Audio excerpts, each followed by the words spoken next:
Sementara itu, berkuat kuasa hari ini, 6 daerah di negeri Selangor akan mula menguatkuasakan Perintah Kawalan Pergerakan PKP sehingga 17 Mei depan. Di daerah terbabit adalah Hulu Langat, Petaling, Gombak, Kelang, Kuala Langat dan Sepang. Bagi meninjau tahap pematuhan prosedur operasi standard SOP pada hari pertama pelaksanaan PKP, kita berlintas langsung bersama wartawan Siti Khadijah Jaafar yang telah bersedia di Plaza Tol Gombak. Silakan Katie.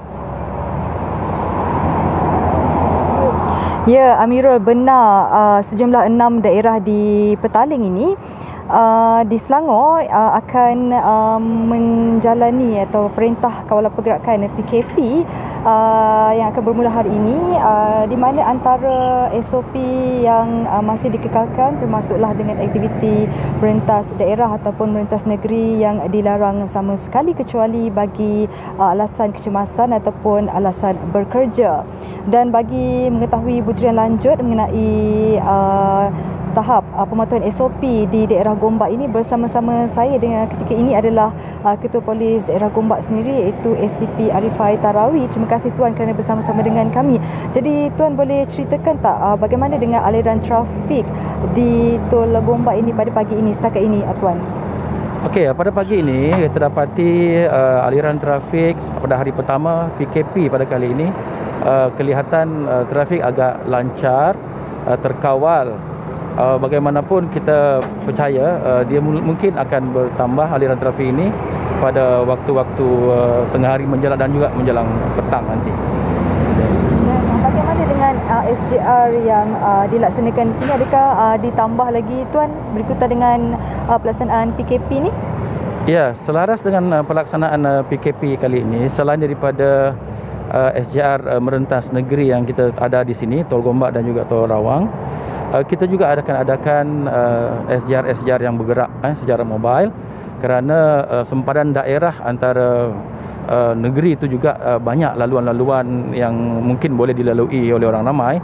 Jadi setakat ini bagi APD Gombak kita ada 4 lagi tambahan SJR di daerah Gombak bagi mengawal ataupun menyekat pergerakan merentas daerah pula pada kali ini. Masih ada lagi ke kes-kes cubaan menyalahgunakan dokumen atau sebagainya untuk cubaan merentas daerah ataupun negeri ini Tuan? Ya, berdasarkan pada kompaun, jumlah kompaun yang kita keluarkan pada bulan April ni saja lebih kurang 400 kompaun kesalahan yang ditemui merentas negeri sebelum ini. Dan satu kes yang menarik juga, minggu lepas kita ada tahan seorang pengguna jalan raya di Tol Gombak ini sendiri yang telah menggunakan borang rentas negeri yang tidak tulen. Maksudnya dia telah menunjukkan satu surat rentas negeri yang diperoleh daripada sebuah balai polis, dan setelah kita semak, kebenaran yang diberi adalah dibenarkan untuk bergerak ke seluruh Semenanjung dalam tempoh yang dinyatakan dalam surat tersebut. Dan kita dapati setelah disiasat benar bahawa surat tersebut adalah palsu, dan pegawai yang menandatangani surat itu juga serta copnya telah kita panggil dan ambil keterangan, dan beliau mengesahkan itu adalah palsu dan tandangan palsu. Kes ini telah pun kita rujuk ke mahkamah dan pesalah tersebut telah pun dituduh.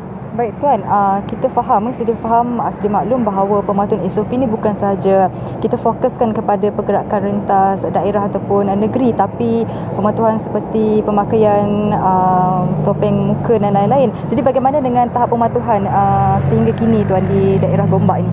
Ya, secara keseluruhannya yang dapat saya rumuskan dalam tempoh 4 bulan ini khususnya di IPD kawasan Gombak ni, tahap pematuhan tu boleh dikatakan memuaskan lah pada pendapat saya, kerana daripada jumlah kompaun yang dikeluarkan, antaranya tidak mendaftar Maya Sejahtera, tiada penjarakan ataupun gagal memakai pelitup muka.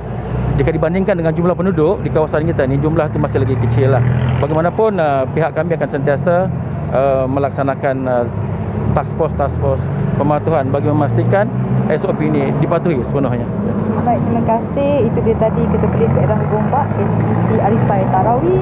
Dan kepada anda semua, jangan lupa untuk patuhi SOP bagi memastikan rantaian COVID-19 dapat diputuskan. Itu saja laporan langsung saya Siti Khadijah Jaafar dari Plaza Tol Gombak. Kembali semula bergabung dengan rakan setugas di Sri Pentas. Salam hormat.